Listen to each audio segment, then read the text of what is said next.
Nou vriende, ons is weer by ons tweede geleentheid waar ons baie oop en soos wat ek in die begin gesê het, openhartig of eerlik met mekaar moet praat oor 'n gesprek hê oor die doop in die skrif. En nie 'n poging om die een reg en die ander een verkeerd te bewys nie, maar toe te laat dat werklik die Heilige Gees, en ek weet almal sê so wat met die skrif omgaan, maar tog 'n bepaalde agtergrond het, regtig toelaat dat die Heilige Gees ons lei. En dis belangrik dat wanneer ons oor hierdie goed praat, ons nie by die is gelyk kan kom, dat daar niks meer te sê kan hê oor nie. Maar dat u wat dan hierdie gedeelte luister, self sal gaan studie, self gaan oplees om eerlik met jouself en met God oor hierdie tema te praat. En dan die vraag wat ons dan nou wil vra, wat is die rede vir so 'n gesprek? Wanneer 'n besoeker enige denominasie of kerkgroep betree, word hy of sy gekonfronteer met een of ander aspek van die doop. En daarom is hierdie nie 'n poging om die volwasse doop of die kinderdoop teenoor mekaar te stel nie, of om besprinkelingsdoop en onderdompelingsdoop met mekaar te wil vergelyk ten einde 'n besluit te neem dat een reg is en 'n ander een verkeerd is nie.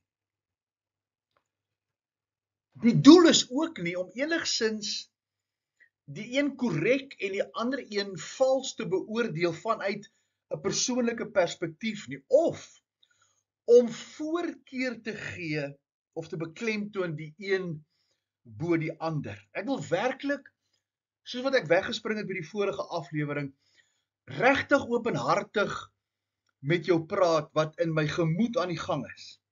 En soos ek gesê het, ek het groot geword in 'n gereformeerde agtergrond, waar ek gedoop is. Maar dat daar soveel vrae is en soveel dinge is wat nie regtig sin maak as jy na beide hierdie twee dopingsmetodes kyk nie. En ek wil probeer om oop en met 'n nuwe gemoed hierna te kyk en met u te deel. Daar's soveel vrae, daar's soveel opinies en stryd tussen die twee, en of dan die doop enigsins korrek vertolk word in die skrif.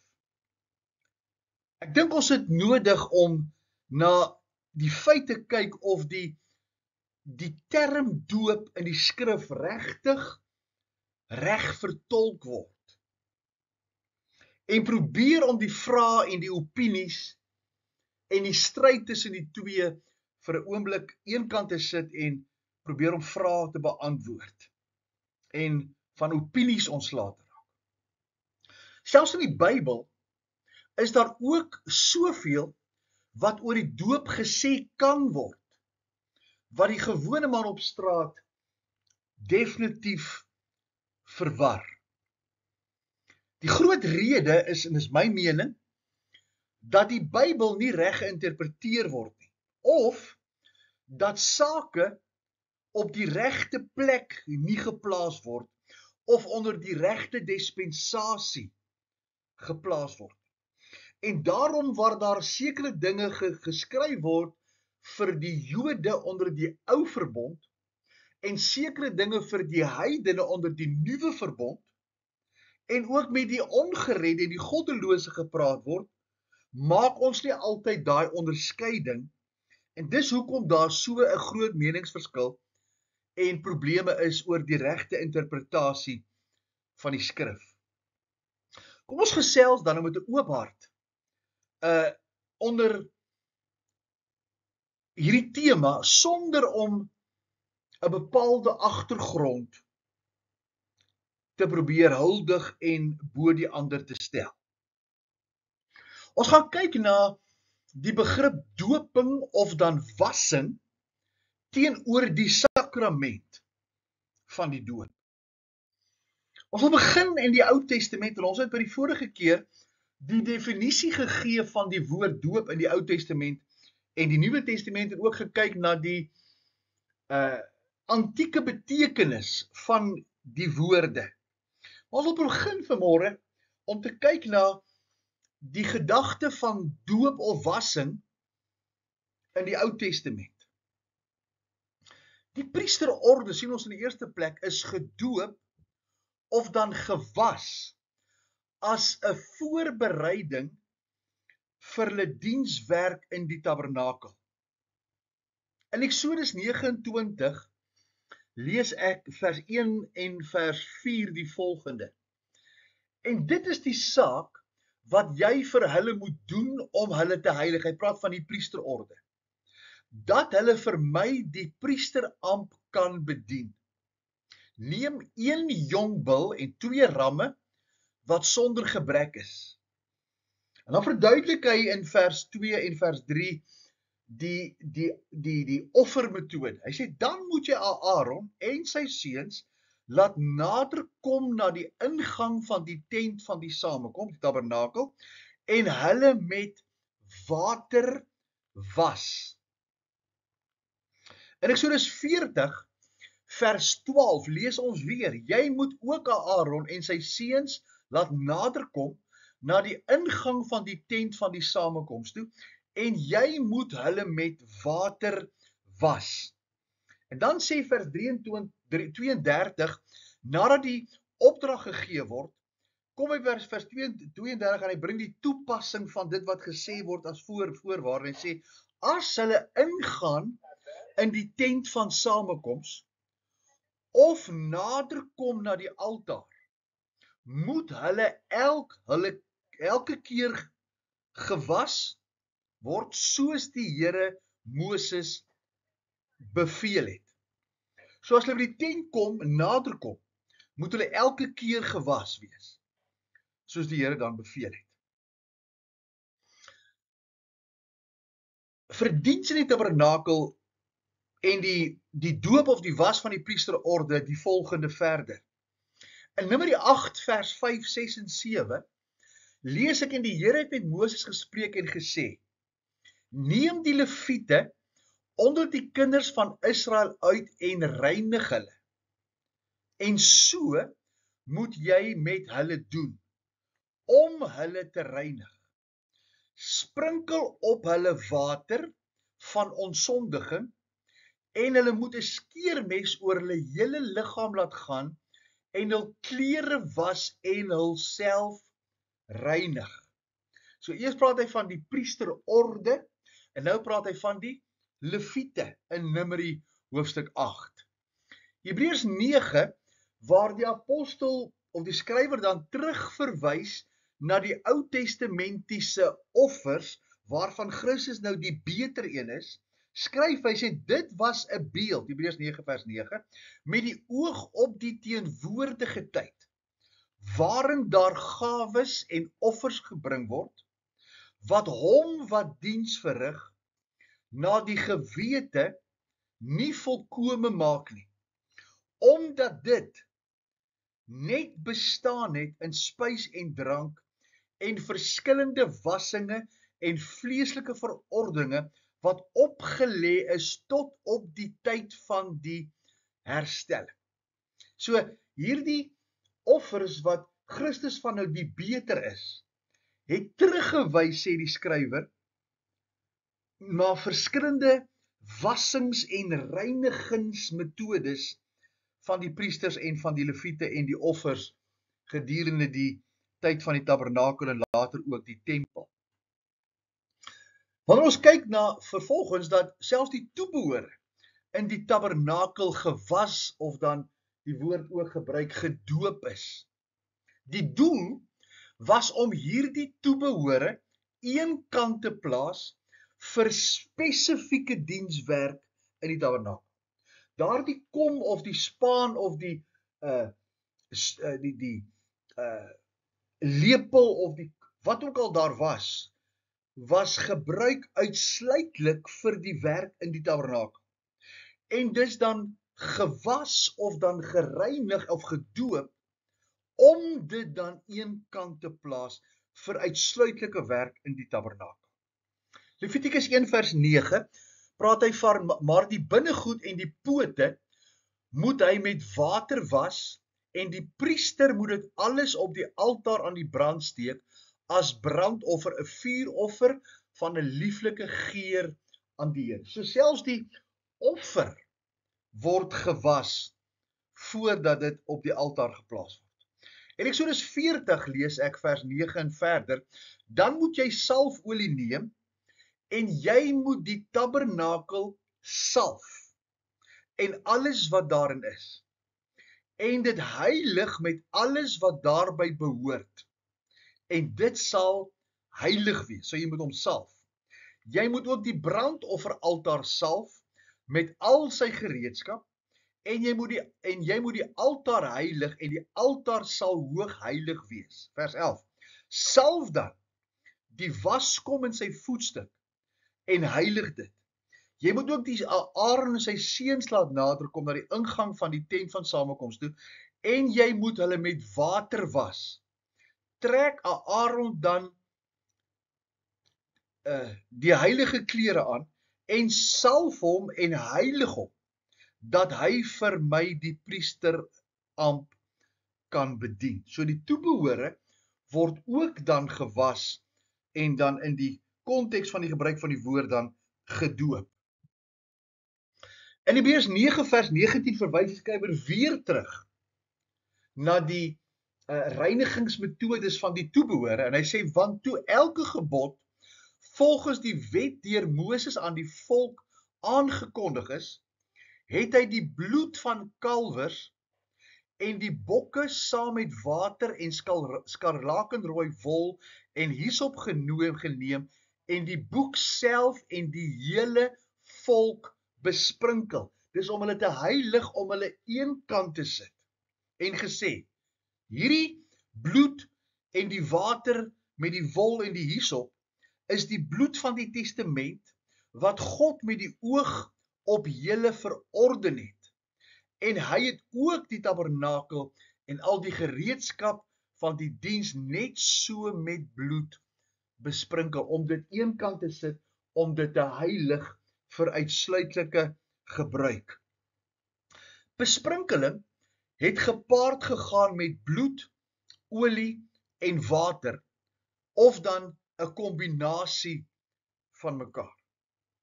Nou wanneer ons kyk na die tyd van die evangelies, sien ons dat daar iets baie besonders met doop gebeur het gedurende Jesus se aardse bediening.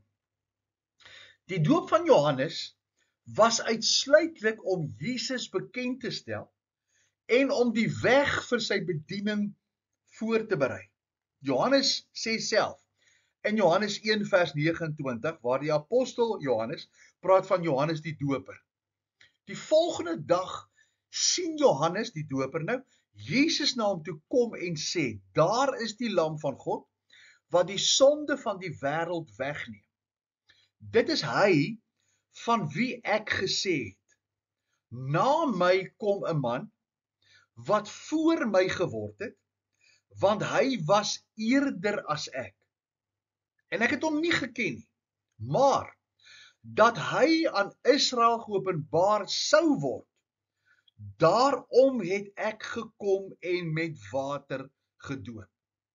En Johannes het getuig en gesê, ek het die Gees soos 'n duif uit die hemel sien neerdal, en hy het op hom gebly. So, Jesus word gedoop, want hy moes deur Johannes die Doper aan Israel bekend gestel word as die Messias, as die lam van God, verwysende terug na die offers wat die sonde van die wêreld wegneem. In Matteus 3 lees ons van die doop van Johannes en dan later ook die doop van die Here Jesus self. In daardie dae het Johannes die Doper opgetree in die woestyn van Judea. en gespreek en gesê. Nou hoor, wat is sy evangelie? Bekeer julle, want die koninkryk van die hemele het naby gekom. Want dit is hy van wie deur die profeet Jesaja gespreek is, toe hy gesê het, die stem van een wat roep in die woestyn, berei die weg van die Here, maak sy paaie reguit. So, Jesaja praat van 'n wegbereider en Johannes sê, hy is die wegbereider en die volk moet hulle bekeer, want die koninkryk van die hemele het met die koms van Jesus naby gekom. En nou sê vers 5, en Jerusalem en die hele Judea en die hele omtrek van die Jordaan het uitgegaan na hom toe, na Johannes toe. En hulle is deur hom in die Jordaan gedoop met belydenis van hulle sondes. So hulle moes die doop 'n teken wees dat hulle Jesus as Messias aanvaar en deur hom te aanvaar moes hulle sondes bely. So hy's gedoop met belydenis van sonde. Die doop het nie sy sondes afgewas nie. Die doop was die uiterlike teken van 'n innerlike daad en hulle belydenis van hulle sondes dat hulle onder in die koninkryk van die Messias wil ingaan. Want dit was hulle verwagting. Dis aan Abraham, dis aan Israel, aan Israel en aan Dawid gegee dat die Messias koning sal wees vir die Jode in Jerusalem. In Markus 1 vers 4 lees ons soortgelyks. Johannes het gekom en was besig om in die woestyn te doop en die doop van bekering tot vergifnis van sondes te verkondig. Met ander woorde, hierdie doop was 'n boodskap van bekering dat hulle sondes sal bely en hierdie bekeringspreek dit was tot vergifnis vir hulle sondes. Weer sê ek, die doop het nie hulle sondes vergeef nie, maar die prediking was bekering met die oog op vergifnis van sondig en dis wat Johannes verkondig het. En die hele Joodse land en die inwoners van Jerusalem het uitgegaan na hom toe en is almal deur hom in die Jordaanrivier met belydenis van hulle sondes gedoop. 'n Uiterlike teken van 'n innerlike daad. Hulle moes Jesus in die openbaar as Messias erken deur die daad van die doop, wat dan gepaard gegaan het met hulle sondebelydenis, nie omdat hulle gedoop geword het, maar omdat hulle hom as Messias moet aanvaar. Die Jode is gedoop as 'n uiterlike teken van sondevergifnis en die aanneming van Jesus as Messias. In Matteus 3 vers 13 en verder lees ons van die doop van Jesus. Nou ek wil in die begin sommer nou dadelik sê, dat as doop enige iets het met sondevergifnis, en dat jy moet gedoop word dat jou sondes vergewe word, dan moet ons vir mekaar sê dat Jesus nie God kon wees nie. Hy kon nie die volmaakte verlosser wees nie, want hy is ook deur Johannes gedoop. So baie duidelik dat Jesus gedoop was, is uitsluitlik dat hy moes bekend gemaak word deur Johannes aan die Jode as die Messias, as die verwagte Messias. So met ander woorde, hierdie doop het niks uit te gewaai gehad met sondevergifnis nie. Maar die prediking wat Johannes gepreek het, was die doop tot bekering met die oog op hulle sondevergifnis. Die doop was hulle aanneming van Jesus as Messias. En Jesus het van Galilea na die Jordaan na Johannes gekom om deur hom gedoop te word. Hoekom is hy gedoop? Hy moes bekend gemaak word. Maar Johannes het hom ernstig teergegaan en gesê, ek het nodig om deur u gedoop te word. En kom u na my toe? Maar Jesus antwoord en sê vir hom, laat dit nou toe, want so pas dit ons dat alle geregtigheid vervul moet word. Wat vir geregtigheid moet vervul word? Jesus moes bekend gemaak word deur die doop van Johannes aan die Jode as Messias. Daarna het hy hom toegelaat. En nadat Jesus gedoop was, het hy dadelik uit die water opgeklim en met eens gaan die hemele vir hom oop en hy sien, Jesus sien 'n duif, die gees van God soos 'n duif neerdal en op hom kom en daar kom 'n stem uit die hemel wat sê, dis my geliefde seun in wie ek welbehaag. Sien ons die drie eenheid. Jesus word gedoop, die Heilige Gees word oor Jesus uitgestort en hy word gedoop met die Gees vir sy aardse bediening. Hy word toegerus vir sy aardse bediening en die Vader uit die hemel sê, dis my seun wat ek gegee het, wat die lam van God was, wat die sonde van die wêreld moet wegneem. As jy Matteus 3 en Johannes 1 in verband lees, dan is dit juist dit wat Johannes gesê het, toe hy Jesus sê, daar is die lam van God, wat sonde wegneem. Kom ons kyk verder na doping, wat deel uitmaak van Jesus se laaste opdrag. En nou wil ek jy moet baie mooi fokus en baie mooi luister. Want ons het verlede keer gepraat oor Markus 16 vers 16 en gesê dat hoe maklik mense wegskram van die ding van wat nou 'n doop wil afmaak en sê dat 'n doop nie kan red nie, wat waarheid is. En nou sê hierdie gedeeltes van doop hulle en nou wil ons daarvan wegskram en dit so half absoluut maak omdat dit nie inpas by ons Nuwe Testamentiese heidense nie Joodse prentjie nie. Doping was deel van Jesus se laaste opdrag.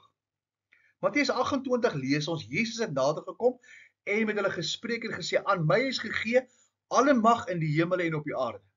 Gaan dan heen, maak disippels van al die nasies en doop hulle in die naam van die Vader en die Seun en die Heilige Gees en leer hulle om alles te onderhou wat ek julle beveel het. En kyk, ek is met julle al die dae tot aan die volëinding van die wêreld. Die opdrag van Jesus is om die evangelie te gaan verkondig en deur die evangelie van die koninkryk te gaan verkondig, hulle te doop in die naam van die Vader, die Seun en die Heilige Gees en hulle te leer om alles wat Jesus as voorbeelde voorgehou het, dat hulle dit sal navolg en gehoorsaam. So, doping was deel van Jesus se laaste opdrag. En ons gaan nou kyk, aan wie is hierdie opdrag gegee? Die opdrag om te doop en uit te reik is aan die Jode alleen gegee. Ek gaan vir jou dit nou bevestig. In Matteus 10 vers 5 tot 8 lees ons, het Jesus het die 12 uitgestuur en hulle bevel gegee en gesê, moenie gaan op die pad van die heidene nie, moenie ingaan in die stad van die Samaritane nie, maar gaan liewer na die verlore skape van die huis van Israel en gaan spreek en sê, die koninkryk van die hemele het nader gekom. Maak siekes gesond, reinig malaatses, wek dooies op, dryf duiwels uit. Julle het verniet ontvang, verniet moet julle dit gee. So hy stuur die 12 uit met die opdrag. Moenie die heidene bereik nie, moenie na die Samaritane toe gaan nie, maar gaan na die huis van Israel en sê vir hulle, die koninkryk van die hemele het gekom. En hierdie tekens sal my krag bevestig, maak gesond, reinig, wek op, dryf duiwels uit. Matteus 15, kom daar 'n Kananeese vrou en sy val voor Jesus neer, want haar kind is vir die duiwel besete. En sy sê, wie is by my barmhartig Here, seun van Dawid, my dogter is erg van die duiwel besete. Maar hy het daar nie 'n woord geantwoord nie. Toe kom die disippels nader en sê vir hom, stuur haar weg, want sy roep agter ons aan. Maar Jesus antwoord en sê, ek is net gestuur na die verlore skape van die huis van Israel. En nou gelees Matteus 15 verder, en jy gaan sien, dat die vrou maak hierdie geloofsuitspraak. En sy sê, as ek vir die kinders kos gee, en van die broodkrummels val van die tafel af op die grond, kan die hondjies nie daarvan eet nie. Verwysende, dat as die evangelie, die brood na die heidene toe gaan, en daar is wat oorbly, kan die heidene nie ook daarvan kry nie. En Jesus is beïndruk met haar geloof. En dis die saak, dat hy sê 2 keer ek is gestuur, net vir die verlore skape van die huis van Israel. Met ander woorde, wat sê ek? En ek gaan nou so 'n bietjie meer daaroor sê, as die tyd vir ons genoegsaam is.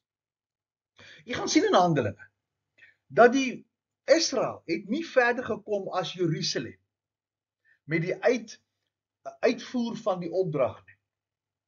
Want die opdrag was, gaan die hele wêreld in. En net die apostels is met die vervolging verstrooi en het verder gegaan. Maar die meeste van die Jode en die Messiaanse kerk van die tyd het in Jerusalem gebly en het met Jode oor Jesus gepraat. So in ander woorde, die groot opdrag is grootendeels deur die Jode nie volmaak uitgevoer nie. En daarom het Paulus die geroepene geword vir die heidene om die evangelie vir Jood en heiden te gaan bring. Ek sal 'n bietjie meer later dalk daaroor sê. Ons gaan verder kyk na doping is deel van Jesus se laaste opdrag. Hier's die gevreesde Markus 16 vers 16 wat ouens wil vermy. Maar hoor wat sê hy? En hy het vir hulle gesê: gaan die hele wêreld in en verkondig die evangelie aan die ganse mensdom. Hy wat glo dat Jesus die Messias is en hom laat doop sal gered word. Maar hy wat nie glo nie, sal veroordeel word.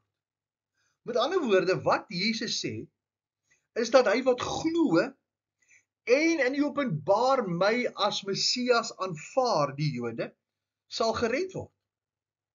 Maar as jy uiterlik doop en my intellektueel aanvaar as Messias en nie glo nie, sal jy veroordeel word. En die wat geglo het, sal hierdie tekens volg.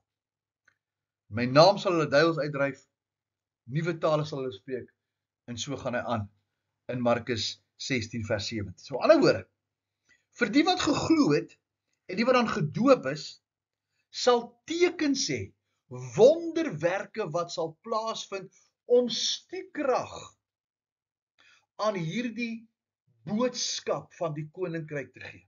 Dis hoekom daar soveel wonderwerke in die Handelinge boek verskryf word. Dis hoekom ek glo dat nadat ons die Bybel in sy volheid ontvang het, daar nie meer nodig is vir wonderwerke nie, maar die Here in plekke waar die evangelie nie bekend is nie, ook deur wonderwerke werk is nie ongeken nie. Maar hulle wat glo sal sekere tekens volg. En nou is my vraag net, as ons dan in die Nuwe Testament die heidene gedoop word, vir watter rede ook al, hoekom volg hierdie tekens dan nie ook natuurlik nie? In Handelinge 2, waar Petrus die gesprek het op Pinksterdag, wil ek hê jy moet mooi let. Hy sluit sy preek af met 'n moordaanklag. Hy sê, laat dan die hele huis van Israel sekerlik weet, dat God hom Here en Christus gemaak het, hierdie Jesus wat julle gekruisig het. So aan die ander woorde, vers 36 is 'n moordaanklag. Hy sê vir hulle, julle het die Here, het Christus die Messias gekruisig. Nou sê vers 70, en nou bring dit waarde aan die reaksie. Toe hulle dit hoor, is hulle diep in die hart getref en het vir Petrus en die ander apostels gevra, wat moet ons doen, broeders? Is dit nou te laat dat ons Jesus gekruisig het? Dat ons skuldig is 50 dae terug om vir Pilatus te sê, kruisig hom? Is dit nou vir ons verlore? En hoor nou Petrus se reaksie. En Petrus sê vir hulle, wie's die hulle? Die Jode op Pinksterdag wat die 120 gehoor praat het en van die wonderdade van God vertel het toe die Heilige Gees oor hulle gekom het. En hulle hierdie boodskap hoor, sê Petrus vir hulle, bekeer julle en laat elkeen van julle gedoop word in die naam van Jesus Christus tot vergewing van sondes. Hulle moes Jesus deur die daad van die doop aanvaar as Messias en daarmee hulle wegdraai van die judaïstiese godsdiens en die messiaanse, as wat so kan stel, godsdiens aanvaar en julle sal die gawe van die Heilige Gees ontvang. Hoor nou, vers 39. En ons gaan by 'n volgende keer of een per geleentheid hierby stilstaan. Wanneer ons in die gereformeerde kerke die sakrament van die doop voorhou, dan word vers 39 gebruik as 'n bewys dat die doop vir ons kinders is, dat ons kinders besprinkel moet word. Hy sê, want hierdie belofte kom julle toe, julle Jode in Jerusalem wat die boodskap hoor, en julle kinders, en almal wat daar ver is, die wat die Here, ons God, naam sal. Hy praat nie met die heidene nie. Hy praat met Jode op Pinksterdag. Hierdie belofte, dat as jy in die naam van Jesus gedoop word, om hom te erken as Messias, sal jy die gawe van die Heilige Gees ontvang, net soos ons, sê Petrus, op Pinksterdag dit ontvang. Hierdie belofte kom julle toe en julle kinders. En met baie ander woorde, het hulle besweer en vermaaning gesê, laat julle red uit hierdie verkeerde geslag. Wat sê hy? Kom los van die tradisie van die Fariseërs, dat julle al hierdie wette moet nakom om salig te wees, in plaas daarvan om Jesus as die Messias en die verlosser van julle sondes te aanvaar. En om hom te aanvaar, moet jy in die naam van Jesus gedoop word. Jy sien, in Matteus 28 sê hy, doop in die naam van die Vader, Seun en Heilige Gees. Hier sê hy, laat jou doop in die naam van Jesus Christus. Jesus moes aanvaar word as verlosser en saligmaker en Messias. Hierdie was nie Pinksterdag, en ek wil hê jy moet baie mooi hier kyk. Hierdie was nie die begin van die Nuwe Testamentiese kerk. Maar dit was die messiaanse of die Joodse kerk of gemeenskap, wie Jesus aanvaar het as Messias, gedoop is, gegroei het en uitgebrei het. Die dooping in die vroeë messiaanse gemeente na Pinkster, lees ons in Handelinge 2 vers 41, wat is die essensie daarvan? Hy sê, die wat sy woord toe met blydskap aangeneem het, is gedoop. Wat is die woord wat aangeneem het? Jesus is die Messias. Hulle het hierdie woord aangeneem, hulle moet hom aanneem as hulle Messias, as hulle verlosser. Hulle is gedoop. En daar is op die dag omtrent 3000 siele toegebring. Dis nie die stigting van die Nuwe Testamentiese kerk. Dis die messiaanse kerk, of die messiaanse genootskap, hulle wat Jesus as Messias aanvaar het. Dis daai gemeenskap, of kerk of gemeente, wat die 3000 siele aan bygevoeg is. So dis 'n uitbreiding van 'n bestaande klomp mense. Nou kom ons maak sommer 'n wille vergelyking. As daar dan net die 120 was, wat op Pinksterdag met die Heilige Gees vervul is daar by hulle 3000 siele toegebring. Dis nou net die verduideliking. Dit is nie so nie. Maar as dit die enigstes was wat aan die messiaanse kerk behoort het, dan is aan daardie gemeenskap 3000 bygevoeg. En is nie die begin van die Nuwe Testamentiese kerk.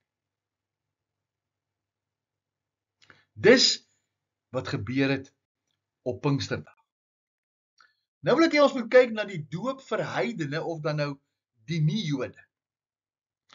Die dooping deur die Gees in die liggaam van Christus is die doop wat in die Nuwe Testament deur Paulus verkondig word. Dis die een doop van Efesiërs 4 vers 5. Hy sê, een doop, een Here, een God. Dis daai een doop, waar die heiden of die nie-Jood of die Jood dan wat Jesus in die bediening van Paulus, na Handelinge 9 aanvaar het, dat hy in die liggaam van Christus ingedoop word, om deel te kan word van die liggaam waarvan Jesus die hoof is, wat die Heilige Gees nou inwoon en van die sekerheid van saligheid gee. 1 Korintiërs 1 vers 17 sê Paulus, hy het nie gekom om te doop nie, maar om die evangelie te verkondig. Ons sal 'n bietjie later praat oor waarom Paulus ook nog in die begin gedoop het.